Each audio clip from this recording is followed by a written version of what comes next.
Everyone, I wanted to go over a revision to our export of the selections feature. This is a great way to get information over to builders if you need to print something. This is also a great way to save as a PDF.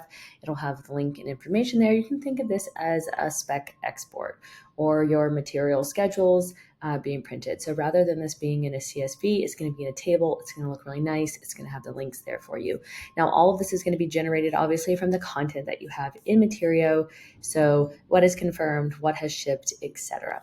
So I'm going to go over to my selections workspace on the project that I want to export this on. And then I'm going to come to the top right here where it says export. And then I'm going to click print. And here's where I can customize what categories of things I want to export.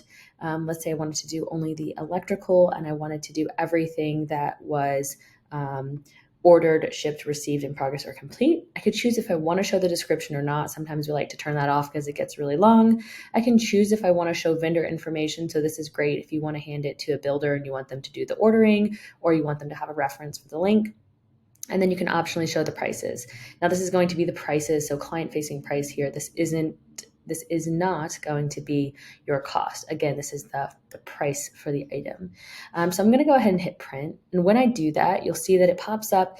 It's going to go ahead and bring up the print modal here. But what I want to do here is save as a PDF. Of course, you can actually print it. But if you want to save this digitally, save it as a PDF. And it's going to look something like this. So you'll see images, the side marks, which is the name, the item name, and the location. Product information, this is where you'll find SKU and things like lead time.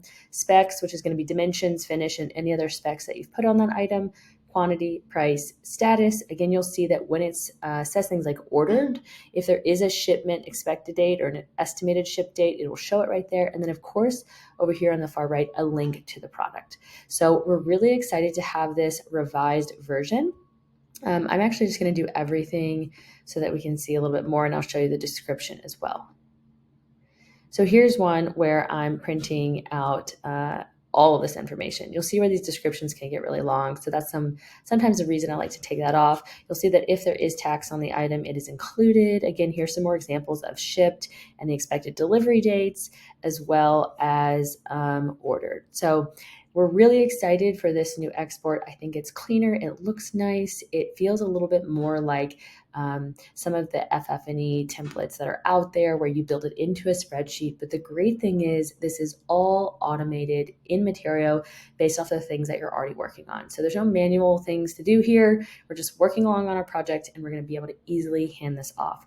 This can be used to create pick lists for warehouse. This can be used to track, make shipment reports or kind of procurement reports. This is also obviously, like I mentioned before, a great way to hand off to team members or even bring to a presentation in person.